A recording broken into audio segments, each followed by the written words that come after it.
Bapak Ibu serta saudara yang dikasihi Tuhan, kita akan masuk dalam pembacaan firman Tuhan.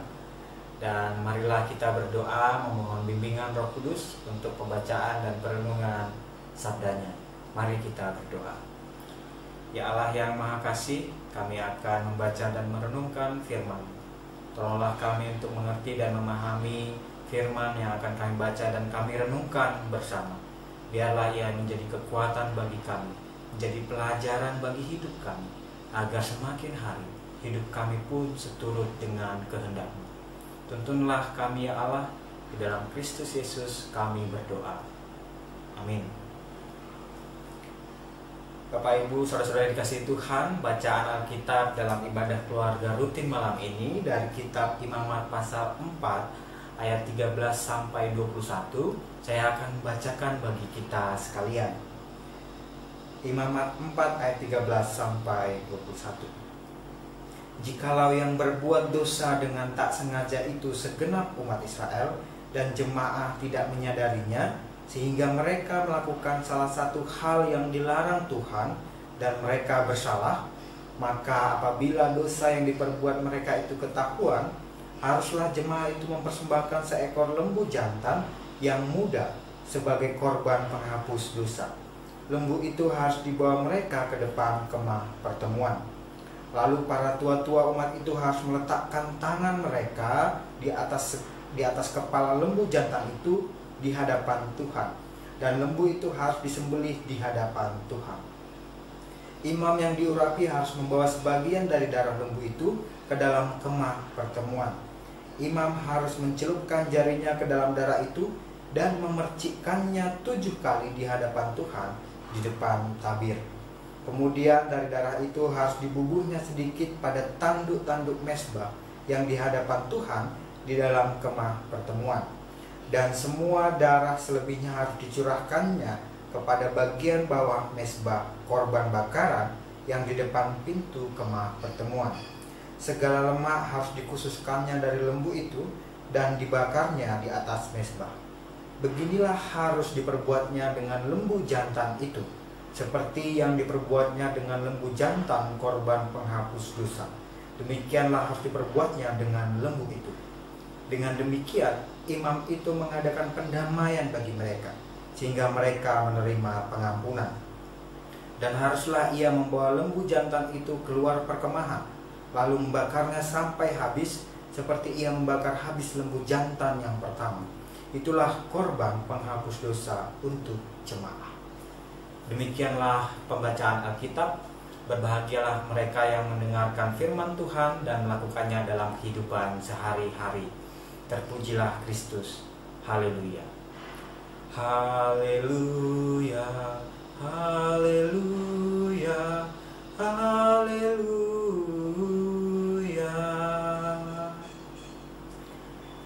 Bapak Ibu saudara-saudara yang dikasihi Tuhan, selamat malam.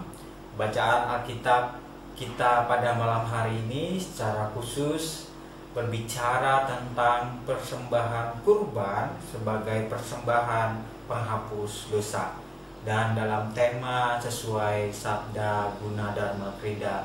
Nah, Bapak Ibu serta saudara yang dikasihi Tuhan, kitab Imamat secara umum berisi tentang panduan kehidupan beriman umat Israel dalam iman mereka kepada Allah. Dan dalam pasal 4 ini secara khusus diceritakan bagaimana apabila imam maupun umat melakukan kesalahan dan mereka harus mempersembahkan kurban sebagai kurban penghapus dosa. Namun saya memahami ternyata bahwa ada tujuan lain yang dimaksudkan dari bagaimana tata cara aturan yang terkesan rumit ini dipersembahkan sebagai persembahan kurban penghapus dosa. Harapannya adalah agar umat Israel dapat hidup kudus, sebab Allah adalah kudus. Jadi tujuan utama dari pola yang terus-menerus dan terlihat rumit ini adalah bagaimana sejatinya umat Israel diharapkan dapat hidup kudus, sebab Allah adalah kudus. Nah, dalam perikop bacaan kita dalam Imamat 4 ayat 13 sampai 21 ini, sebagai kelanjutan dari ayat 1 sampai 12 diceritakan bagaimana proses yang panjang dan rumit ketika imam maupun umat melakukan kesalahan dan didapati sebagai sebuah dosa. Mereka harus mempersembahkan kurban dan prosesnya panjang sekali. Namun ada dua hal yang menarik untuk kita pelajari bersama dari perikop ini. Yang pertama adalah bahwa ada tanggung jawab besar dari seorang imam ketika ia diharapkan menjadi teladan bagi umat saat itu. Ia tidak hanya dituntut untuk hidup saleh dan baik atau menjadi teladan di hadapan umat, tapi ada hal lain yang penting, bahwa imam diharapkan tidak menyampaikan ajaran yang keliru atau salah. Sebab jika imam menyampaikan ajaran yang keliru atau salah, sudah dipastikan umat juga melakukan hal yang sama. Dalam kehidupan sehari-hari saat ini kita dapat melihat ada saja pemuka agama yang justru menyampaikan ajaran yang bertentangan dengan nilai-nilai agama. Padahal agama mengajarkan nilai-nilai keadilan, perdamaian, kasih, pengampunan, dan lain sebagainya. Dan yang kedua, kita dapat melihat bahwa ternyata ada orang-orang yang tanpa ia sadari telah melakukan kesalahan karena mengikuti ajaran yang salah. Entahkah ia tanpa sadar atau dengan sadar tetap melakukan kesalahan itu, tapi realita itu ada. Sebab kita juga dapat melihat ada saja orang yang membela mati-matian pemuka agama yang justru mengajarkan nilai-nilai kekerasan, kebencian, dendam, diskriminasi, dan lain sebagainya. Nah, Bapak Ibu saudara yang dikasihi Tuhan, apa yang menarik untuk kita refleksikan dari perikop ini? Dari perikop ini menurut saya kita diajak untuk merefleksikan bahwa sejatinya ada sikap, pola pikir, dan tindakan kita yang dengan sadar ataupun tanpa sadar kita lakukan sebagai sebuah kesalahan ataupun pada akhirnya berakibat dosa. Mari kita memahaminya dengan pola seperti ini. Saya memahami masing-masing kita sejatinya adalah teladan. Dan dalam perikop ini teladan merujuk secara khusus kepada imam. Memang masing-masing kita bukan seorang imam, kita punya beragam profesi. Namun saya mengajak kita untuk memahami filosofi pendidikan yang dikatakan oleh Ki Hajar Dewantara, dan ini menarik untuk menolong kita memahami perikop ini. Ki Hajar Dewantara mengatakan begini, bahwa semua orang adalah murid, semua orang adalah guru, dan semua tempat adalah sekolah. Artinya apa? Bahwa kita mengalami proses saling belajar dalam perjumpaan kita dengan orang lain, dengan orang-orang terdekat kita, dimanapun kita belajar.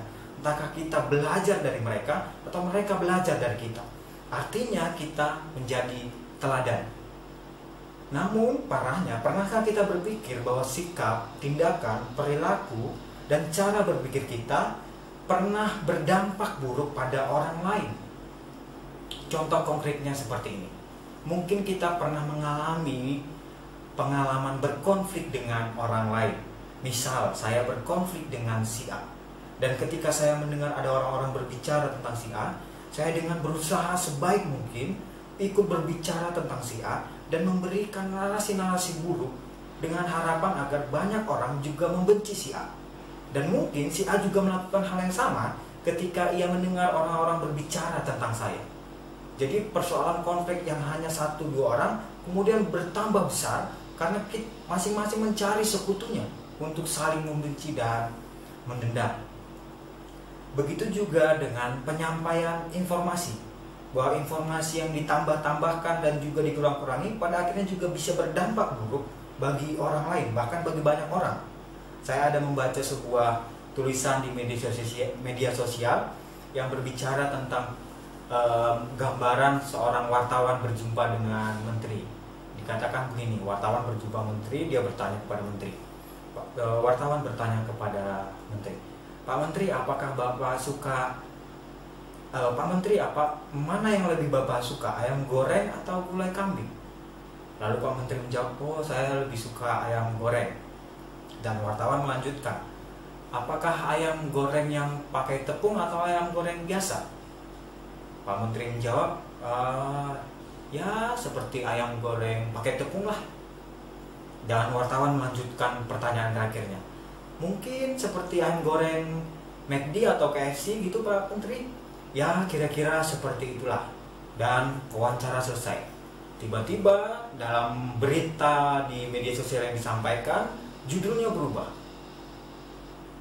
Judulnya ditulis demikian: Menteri A lebih suka ayam goreng ke barat-baratan dibandingkan makanan tradisional. Dan ada yang membaca lalu share lagi, dibuat headline baru dengan judul terlalu. Menteri lebih mendukung perekonomian liberal dibandingkan perekonomian tradisional dan nasional. Nah, mari kita membayangkan ada banyak dampak buruk dari narasi yang ditambah-tambahkan ataupun dikurang-kurangi. Bahkan pemilihan kata pun bisa berdampak buruk bagi orang lain. Hingga pada akhirnya apa? Banyak orang tidak suka, banyak orang menghakimi, banyak orang membenci dan mendam. Nah, Bapak Ibu, saudara-saudara yang dikasihi Tuhan, bangsa Israel yang melakukan persembahan kurban penghapus dosa, melakukan hal ini berulang kali ketika mereka melakukan dosa dan kesalahan. Apakah kita juga perlu melakukan hal yang sama ketika kita menyadari bahwa kita sudah melakukan dosa dan kesalahan? Tentu tidak harus demikian, sebab mari mengingat bahwa pengorbanan Kristus sebagai dasar iman kita adalah pengorbanan yang memulihkan sekaligus mengampuni kita. Relasi kita dengan Allah dipulihkan, dosa-dosa kita telah diampuni, dan kita diajak untuk senantiasa hidup di dalam Kristus, hidup kudus bersama dengan Kristus. Kita memang tidak bisa ataupun tidak mampu melakukan seperti apa yang umat Israel itu lakukan ketika mereka melakukan kesalahan dan dosa. Namun ketika kita menyadari bahwa kita telah melakukan kesalahan dan dosa, pada saat yang sama kita diajak untuk mengingat pengorbanan Kristus dan kemudian melakukan pertobatan mulai dari sikap, pola pikir dan tindakan kita, agar semakin hari hidup kita seturut dengan kehendak Allah. Kita diajak untuk mempersembahkan hidup kita mulai dari sikap, pola pikir dan tindakan kita agar layak di hadapan Tuhan. Jadi ketika kita sadar kita melakukan kesalahan dan dosa, pada saat yang sama kita dipanggil untuk bertobat melalui hidup kita, agar hidup kita pun menjadi persembahan yang harum bagi Tuhan.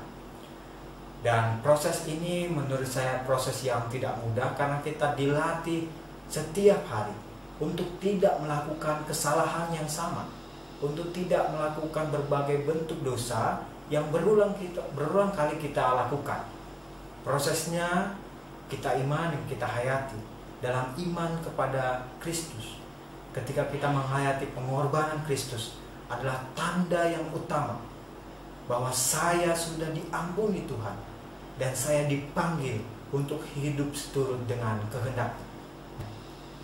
Kiranya kita terus berproses untuk melakukan apa yang sesuai dengan kehendak Tuhan, tidak melakukan kesalahan yang sama, dan kita berhati-hati untuk memberikan informasi menjadi teladan baik bagi orang lain, bukan menjadi teladan buruk, agar orang lain pun tidak jatuh dalam kesalahan dan dosa.